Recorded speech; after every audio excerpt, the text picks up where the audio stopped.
İnson bu fani dunyoda aniq maqsad sari intilib yashaydi. U bu yorug' olamda behuda yashamaganini his etgandagina o'z umridan qoniqish hosil qiladi.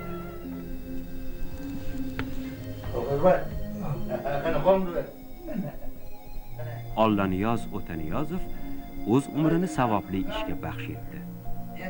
U yetim yesirlarga, nogironlarga mehr berishni o'z burchi deb bildi. 70 yoshni qoralab qo'ygan bo'lsa-da, Ollaniyoz ota ularning holidan xabar olib turadi. U har bir odam shunday yashashi kerak, savobning eng ulug'i shu deydi.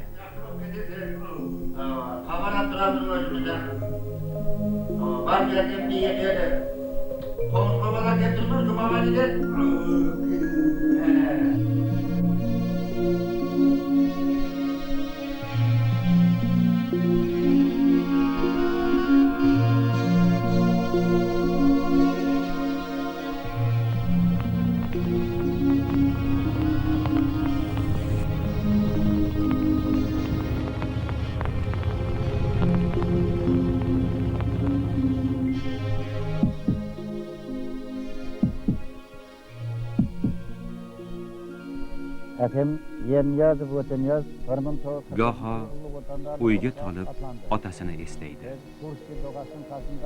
Kursk ostonalarida og'ir yaralangan ota o'g'liga maktub bitgandi. Yo'q, bu maktub emas. O'lim to'shagida yotgan askarning o'z o'g'liga yuborgan vasiyati edi. O'g'lim deb yozgandi u o'z xatida. Sen haqiqiy yigit bo'lib yetishing kerak.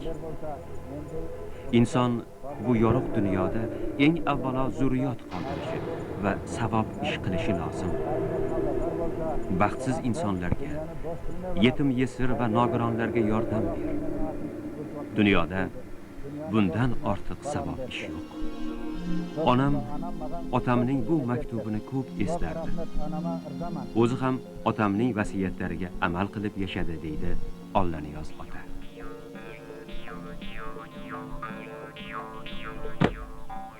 O'shandan buyon qancha suvlar oqib. Biroq yillar behuda ketmadi. Ollaniyoz otaning vasiyatiga sodiq qoldi. O'zgalarning dardini o'z dardi deb bildi. Yordamga muhtoj bo'lgan odamlarga muruvvat ko'rsatdi.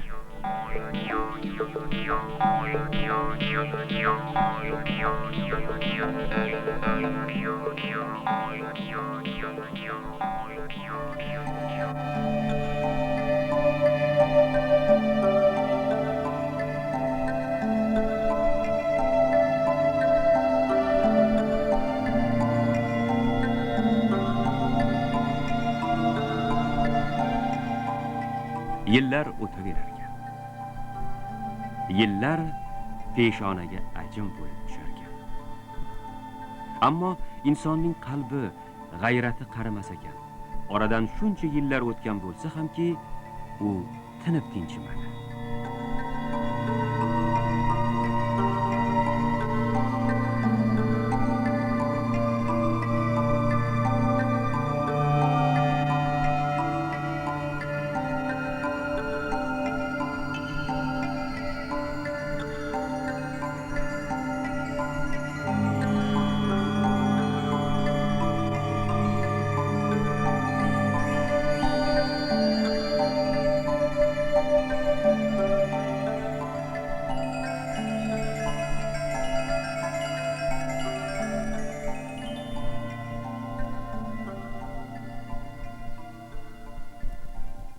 Zahira Nurimbetova bir umr kolxozda ishladi.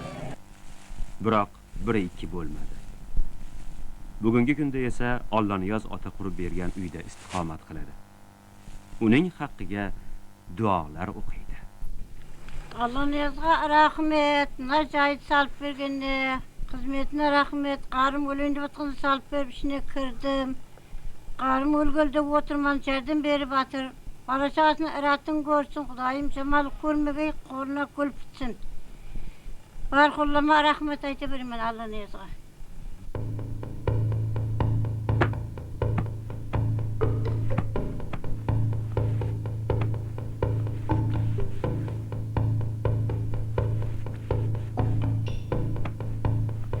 Ollaniyoz ota odamlarga mehr ko'rsatar ekan, inson yon atrofda yashovchi, oddiy insoniy muruvvatga muhtoj odamlar taqdiriga befarq qaramaslikni boshqalarga o'rgatadi. Qo'shning baxtsiz bo'lsa, sen baxtli bo'la olmaysan, deydi u.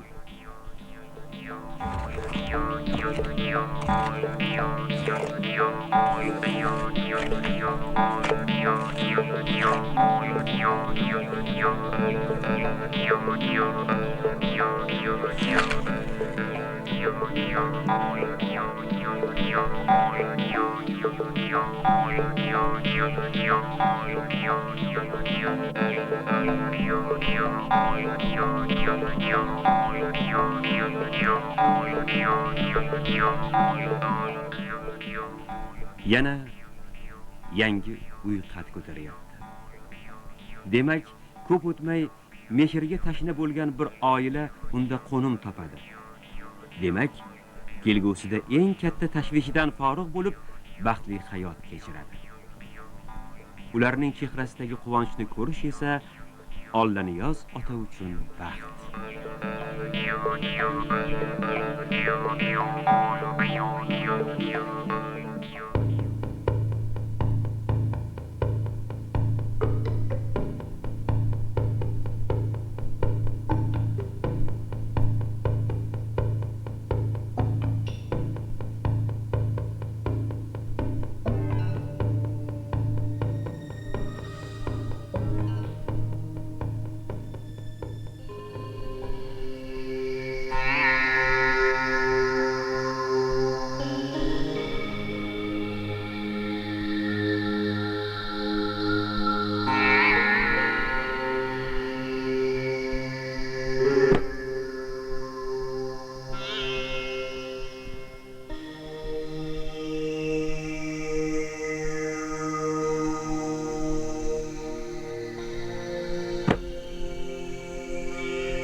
Aytboy Ismatullayev ikkinchi guruh nogironi. Uning qismati og'ir bo'ldi. 1986-yilda Chernobil atom elektr stansiyasida sodir bo'lgan halokatni bartaraf etishda birinchilar qatorida edi. Biroq Aytboyning u yerda ko'rsatgan jasorati asorat qoldirdi. U sog'lig'idan ajraldi. Kim bilsin, agar Ollaniyoz ota bu yigitga yordam qo'lini cho'zib, unga bir boshpana qurib bermaganida taqdiri ne kechardi? Aytboyning otadan behad minnatdorchiligining boisi ham ana shunda. Shu kolxozda o'tkazib o'tirib edim. Alloh nazara maqam ish bo'lmay joy solib berdi. Alloh nazara minnatdorchiligim ko'p.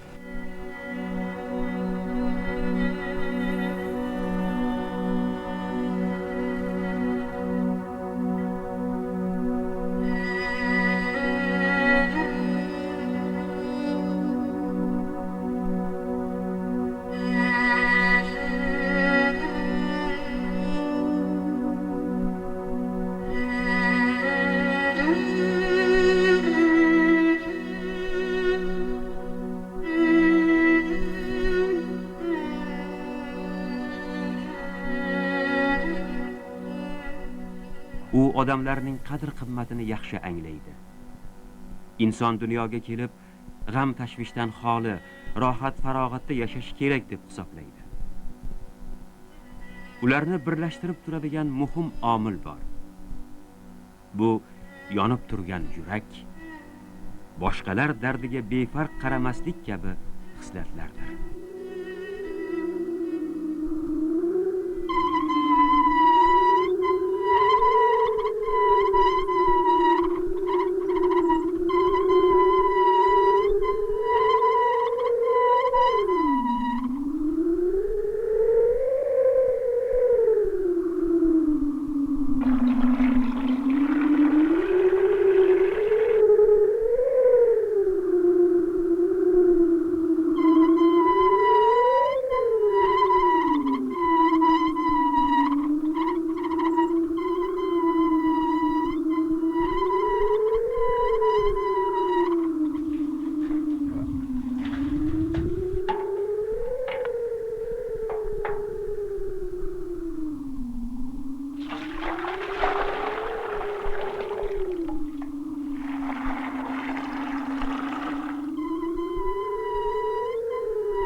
Şükürlüm.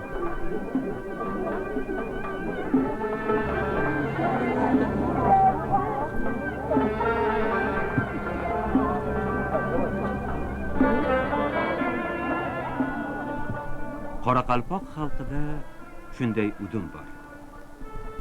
Endigina atak-chechak qila boshlagan go'dak Ollaniyoz otadek tabarruk insonlarning oq fotihasi bilan ilk qadamlarini tashlashi lozim. Bolakay o'sib, ulg'ayib, oq fotiha bergan ana shunday muruvvatli inson, Xo'janovullik, O'zbekistonda xizmat ko'rsatgan o'qituvchi, O'zbekiston qahramoni Ollaniyoz otadek inson bo'lib yetishsa ajab emas.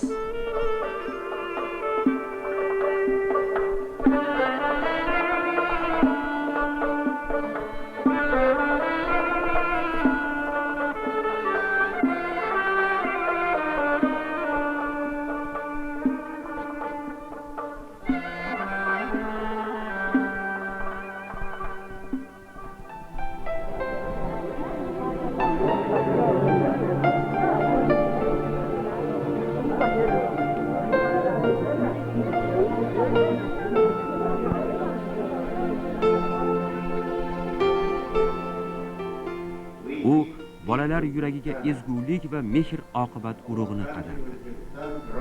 O'zi esa shu maktabni qurib namuna ko'rsatdi. Ollaniyoz ota 40 yildan ziyod o'qituvchilik faoliyatida necha yuzlab bolalarni o'qitdi. Ular bugungi kunda respublikaning turli burchaklarida xizmat qilmoqdalar. We are the wolves, each troop will make a better day just to end me. We are the wolves, we are the children, we are the ones. Ollaniyoz ota negadir o'quvchilar bilan uchrashgan kezlarida xotiralarga berilib, dastlabki saboq olgan o'quvchilarini eslaydi. U o'z o'quvchilariga ishonch va umid bilan qaragandi. Bugun taqdiriga shukronalar o'qiydi. Undan tahsil olgan o'quvchilar yaxshi insonlar bo'lib yetishdilar.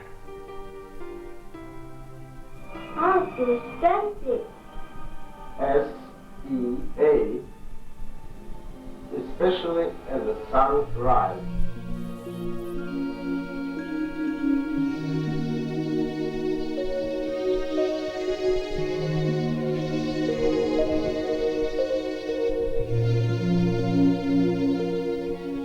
Inson yaralibdiki, ezgu orzu maqsadlar bilan yashaydi. Ollaniyoz ota 2 qiz, 1 o'g'ilni voyaga yetkazdi. Ularni ham ezgulik uchun xizmat qilishga odatlantirdi. 200 o'quvchini bag'riga sig'dira oladigan maktab, bolalar bog'chasi, mo'jazgina kasalxona.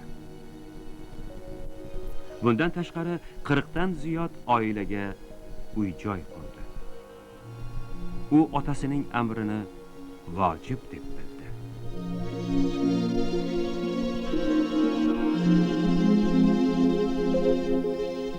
Ollaniyoz O'taniyozov ana shunday inson. Boshqalarga baxt hadya qilib, o'zini ham baxtli sanagan inson.